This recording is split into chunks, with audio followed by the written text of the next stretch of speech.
Quý vị các bạn cùng 24 giờ Sport đến với sới vật dân tộc cổ truyền khu phố Đa Hội, Châu Khê, Từ Sơn, Bắc Ninh 2025 để theo dõi các trận thi đấu vật nam nữ. Các trận thi đấu cực kỳ vui nhộn và bá đạo giữa nữ đô Anh Thơ và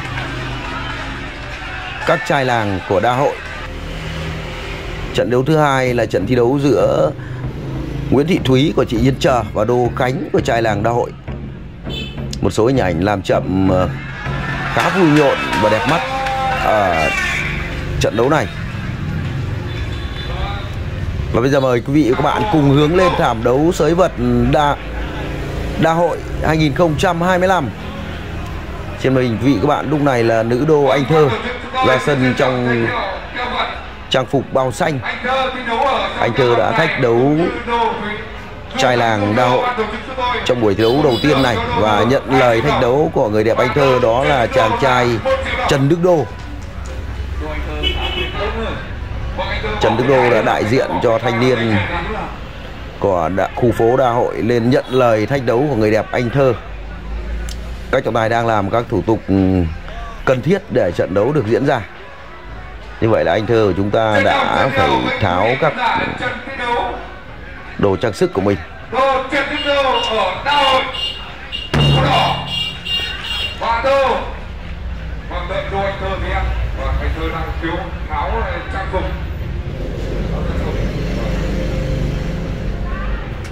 Như vậy là giới thiệu đô Anh Thơ. Còn hai đô vào giữa sới. Hai đô làm thủ tục.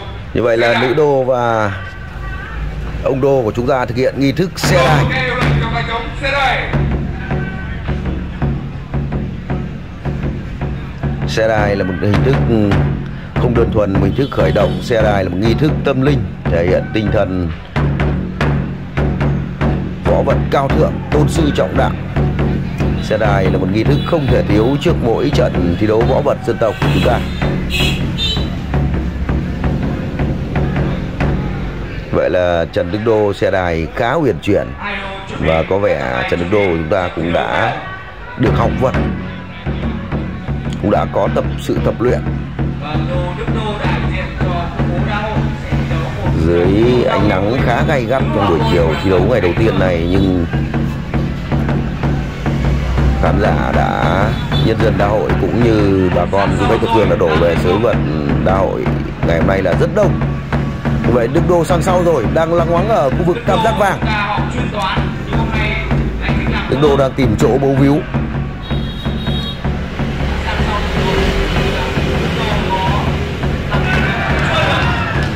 Một đòn đánh của Đức Đô.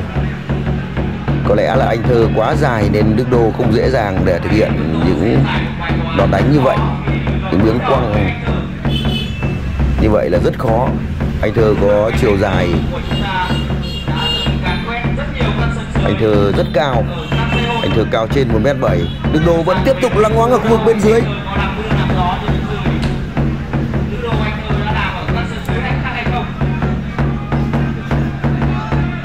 Một đòn đánh của Đức Đô chưa có hiệu quả. Đức Đô vẫn tiếp tục sang sau, lại tiếp tục lăng ngoáng ở khu vực bên dưới rồi. Như vậy là trọng tài đã dừng trận đấu.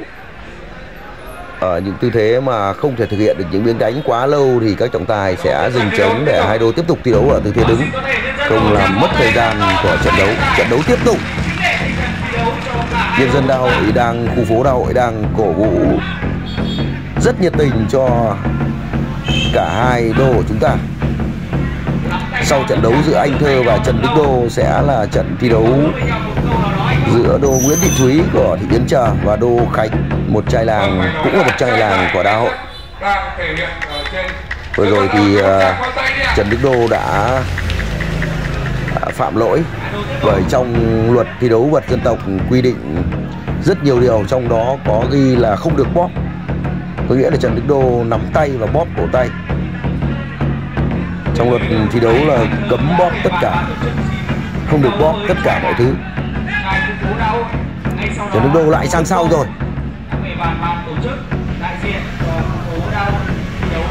Trần Đức Đô làm gì đây? Đang loáng ngoáng ở khu vực bên trên. chưa thể thực hiện được đòn đánh. Pha bẻ tay, ngược tay như vậy rất nguy hiểm, các trọng tài cần phải dừng trận đấu. Bởi thể lực của đàn ông bao giờ cũng khỏe hơn. Trần Đức Đô vẫn tiếp tục ở thế sang sau. Như vậy là trọng tài dừng chống hơi muộn.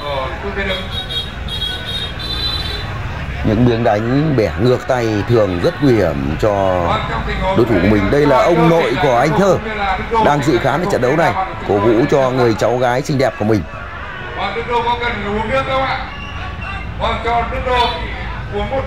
Ông nội của anh Thơ đội một chiếc mũ màu cam khá bắt mắt. Như vậy là Trần Đức Đô đã ra dấu xin nghỉ giải lao để tiếp nước. Hôm nay thời tiết khá nắng và tấn công dồn dập người đẹp phủ đầu ngay từ những giây đầu tiên. Có lẽ Trần Đức Đô đã hơi háo nước. Vậy trận đấu tiếp tục.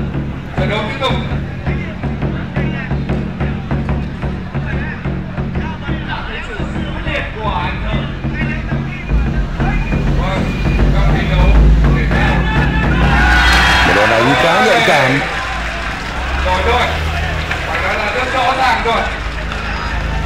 Trọng tài cho rằng là tình huống vừa rồi thì chưa rõ ràng, một chân của anh Thơ nổi rất thấp nên là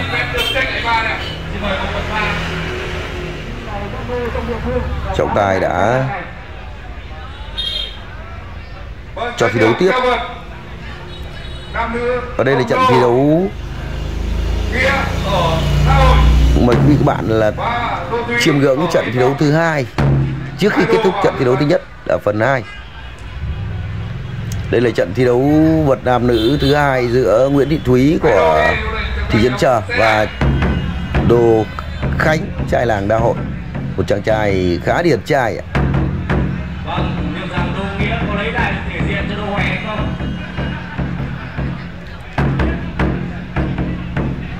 Idol chúng ta xe đài có vẻ khá chuyên nghiệp. Trai làng Đa Hội xe đài rất dẻo.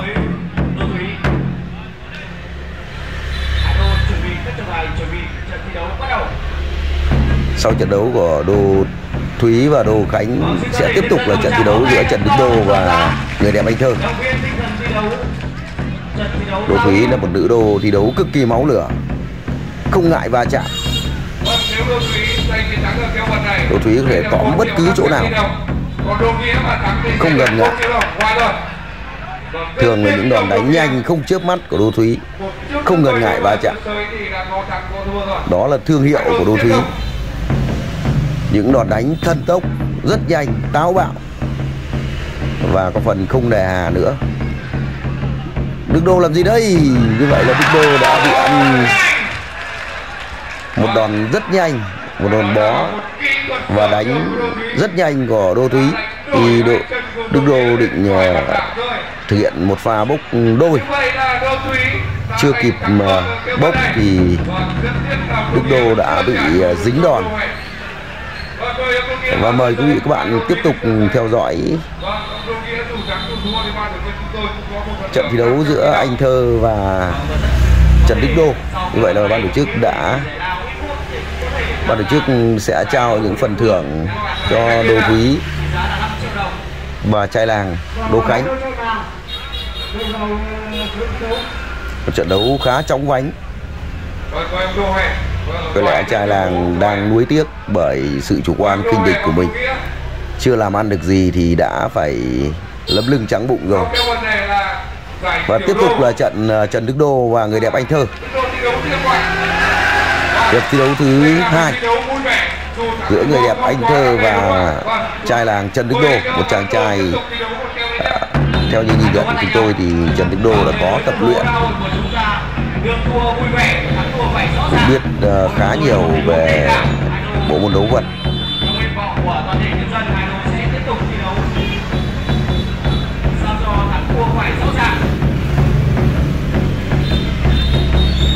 Một miếng dắt, Trần Đức Đô làm gì đây?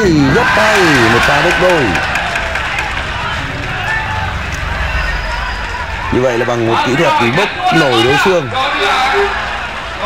một biến quăng khá hay của Trần Đức Đô.